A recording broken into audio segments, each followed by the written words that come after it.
Hey, what is going on, everyone? I'm so glad you took your time to spend with me right here today. I am your co-host of the Make Rock and Bolt Wrestling Review Show. I'm Mike McRock Wilson.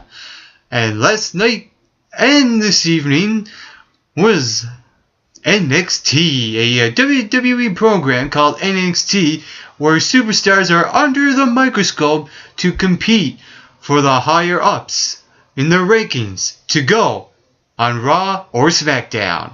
Last night, the show kicked off with a very anticipated one-on-one confrontation between Justin Gabriel and Leo Kruger.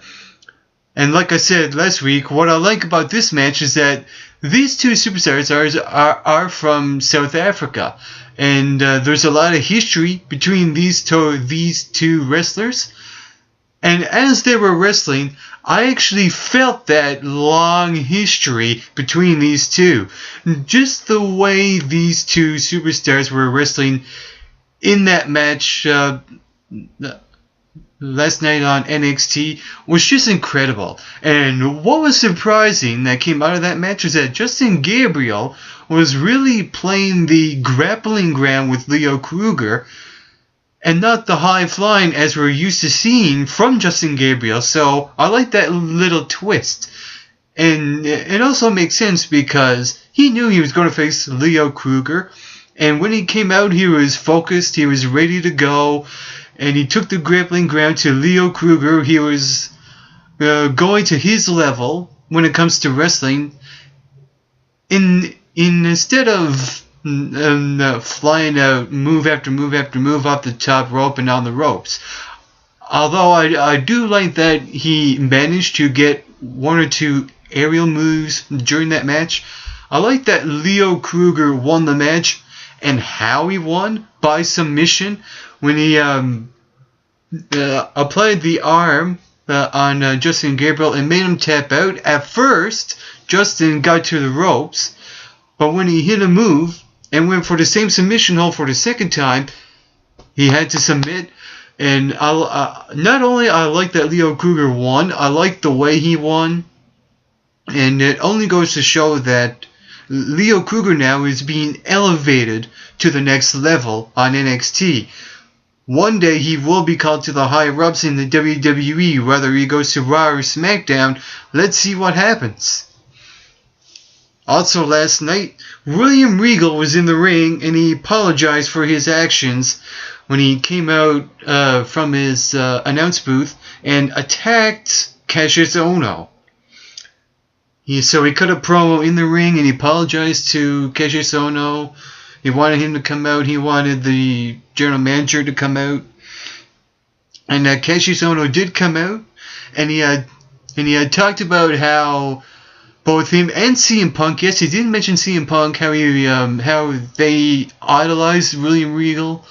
And then talked about his at 45 years old, his 30-year career.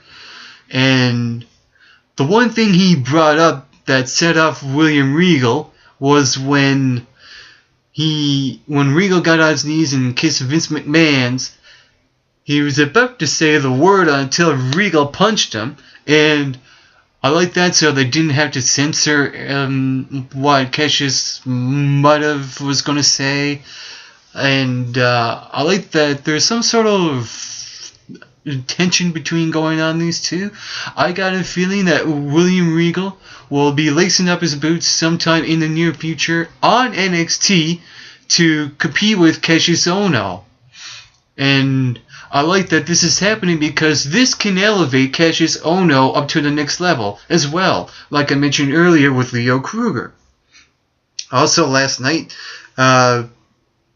Bayley, a new diva, making her debut on NXT, going one-on-one with Paige. There's a couple of things I like. There's something I like and something that I really didn't like. The only thing I didn't like about this is that this is the facing Paige on your debut on NXT is not a good way to debut on any wrestling program, whether it's Ring of Honor, WWE, or NXT, or TNA, for that matter. I think when you make a debut, you should be facing someone who's around your stature and not higher up your stature. So that's the only thing I didn't like that came out of that. But what I did like was that it is a full-fledged Divas wrestling match. It's something NXT always manages to pull off on their show, as opposed to Raw or SmackDown, where they always have a 2-minute Divas match, and it's not really that good of a wrestling match.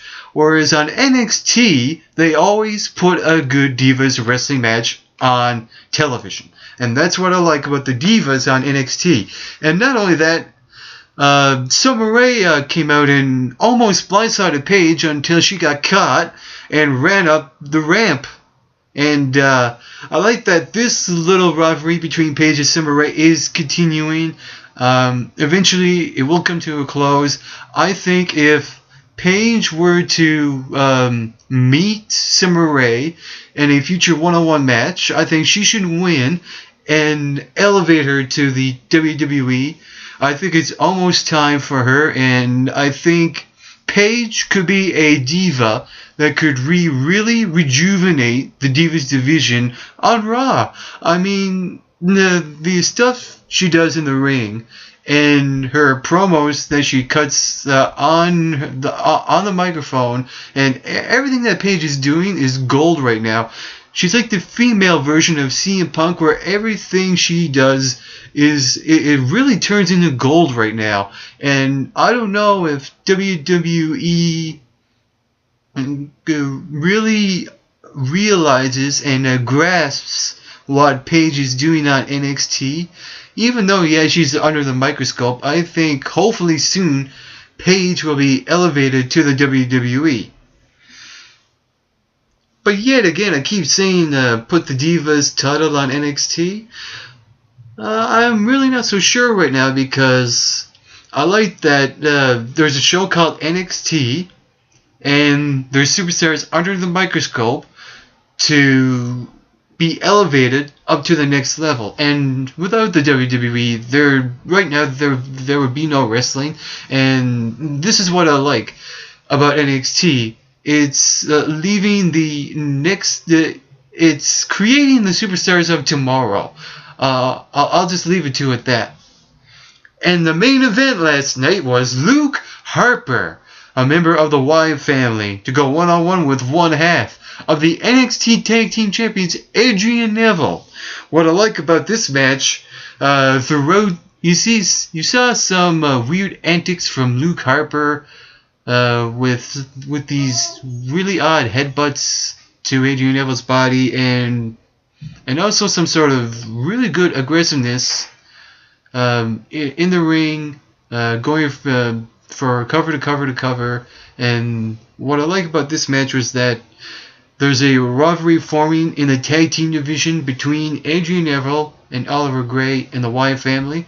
And after Luke Harper won the match, Oliver Gray came out and tried to intervene, but to no avail. But when Bo Dallas came out, it was a 3-on-3 even, and those three, the British Invasion and Bo Dallas, got the one-upsmanship, so to speak, on the Wyatt family. And this also leads to a 6-man tag team match. Right now, I am invested in not only the 6-person tag team match, but the tag team title match as well between the British Invasion and the Wyatt family. One day it'll happen on NXT. That's all the time I have. That was my NXT review of last night's show. Get plenty of rest and always do your best.